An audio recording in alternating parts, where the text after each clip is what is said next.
Zelensky s'est rendu en Italie pour obtenir le soutien de Meloni contre le traité de paix musclé proposé par Donald Trump. Mais Meloni lui a opposé un refus catégorique et pire encore, elle le pousse désormais à faire des concessions douloureuses. C'est désormais officiel, Zelensky perd un nouveau soutien au sein de l'UE. Jetons un œil à cette humiliation de Zelensky. C'est parti. Avant d'entrer dans le vif du sujet, un mot rapide sur la mise à jour du bombardement massif lancé par l'Ukraine contre la Russie cette nuit. Ce matin déjà, je vous disais dans la vidéo que l'attaque était en cours avec 12 missiles de croisière et des centaines de drones. Eh bien, maintenant, on a les détails complets. Selon la Kyiv Post, un assaut de drones paralyse l'aéroport de Moscou pendant 7 heures.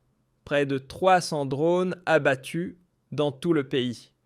Une attaque nocturne massive avec près de 300 drones ukrainiens a frappé plusieurs cibles à travers toute la Russie tôt jeudi matin.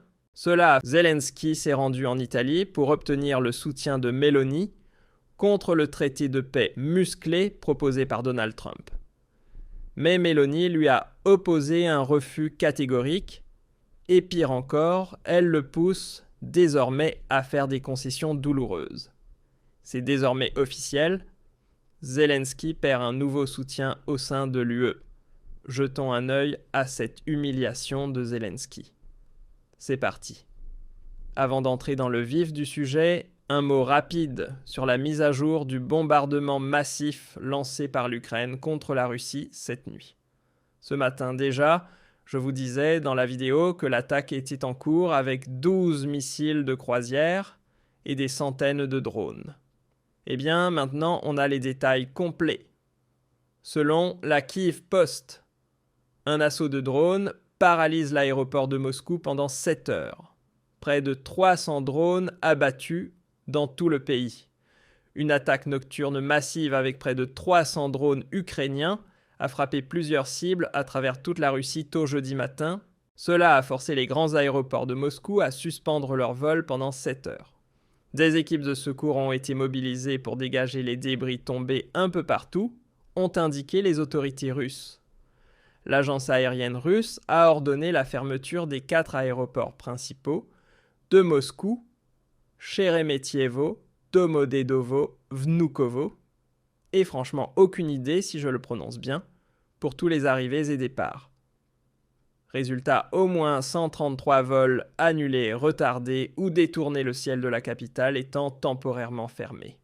Le ministère russe de la Défense a annoncé avoir intercepté 287 drones ukrainiens à aile fixe dans 12 régions au cours de la nuit, l'une des plus grosses attaques signalées depuis le début de la guerre. Malheureusement, le rapport ne précise pas quelle cible exacte l'Ukraine visait avec ses drones. Mais, en fouillant un peu les réseaux sociaux, j'ai pu repérer des frappes sur des centrales thermiques, des plateformes pétrolières et même des raffineries. Visiblement, Zelensky essaie de copier la stratégie de Poutine en s'attaquant à l'infrastructure énergétique de la Russie. Et là, il faut qu'on parle franchement. Les médias occidentaux présentent ces frappes ukrainiennes comme un triomphe monumental. Selon eux, 20% de l'industrie pétrolière russe serait déjà détruite et l'économie du pays serait au bord de l'effondrement. Mais tout ça, c'est du grand n'importe quoi. Avant même la guerre, la Russie gardait volontairement 23% de ses raffineries et dépôts de pétrole à l'arrêt en réserve stratégique. Du coup, à chaque fois que l'Ukraine endommage une raffinerie Poutine, en remet une autre en marche depuis cette réserve. En clair, il faudrait que l'Ukraine dépasse les 23% de destruction réelle avant que la Russie en ressente le moindre effet. Et quand je dis détruire, je ne parle pas de gratter un coin avec un drone. Je parle de dégâts sérieux, irréparables, pas d'un petit incendie que tu répares en une semaine. De l'autre côté, en Ukraine, c'est devenu une véritable catastrophe. Monsieur Karchenkov, le directeur du Energy Research Center, a déclaré en direct que le pays n'avait désormais plus aucune pièce de rechange pour réparer ses centrales électriques. Toutes ces pièces sont fabriquées en Russie.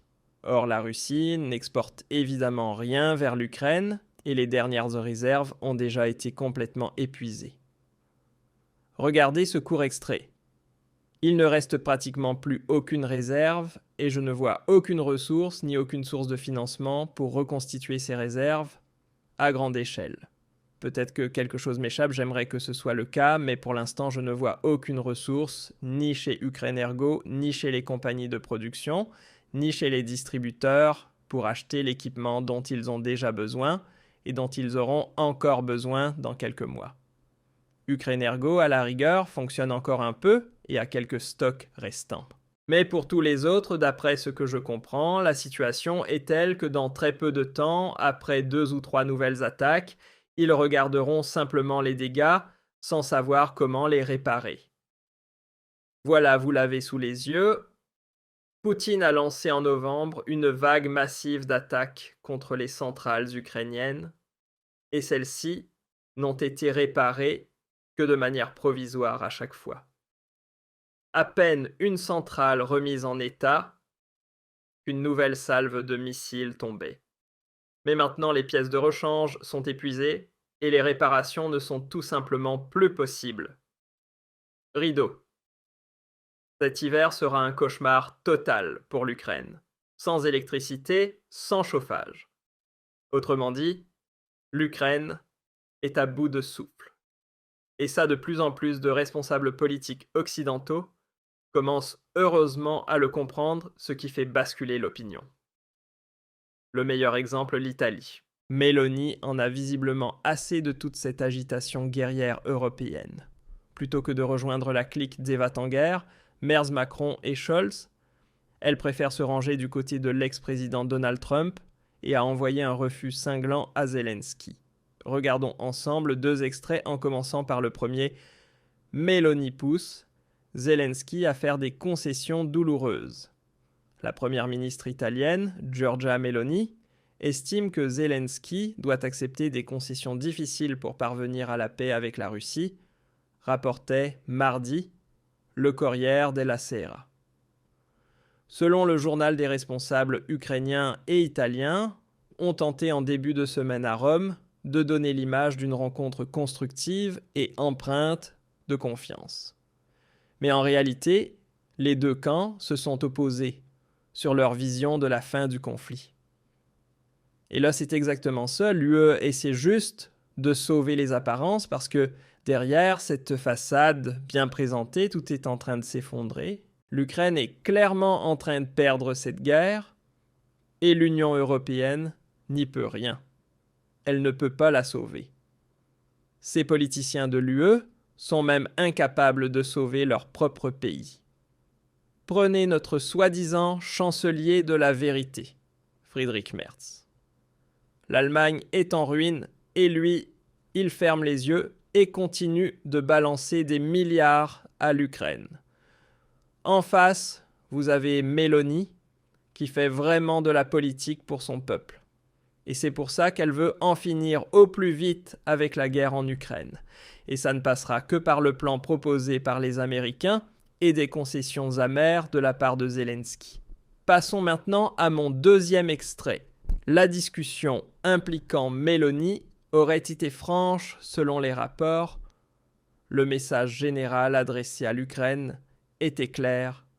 Prenez en compte que vous pourriez être contraint à faire des concessions douloureuses. Zelensky, de son côté, a supplié Meloni d'adoucir la position du président américain Donald Trump concernant un éventuel traité de paix.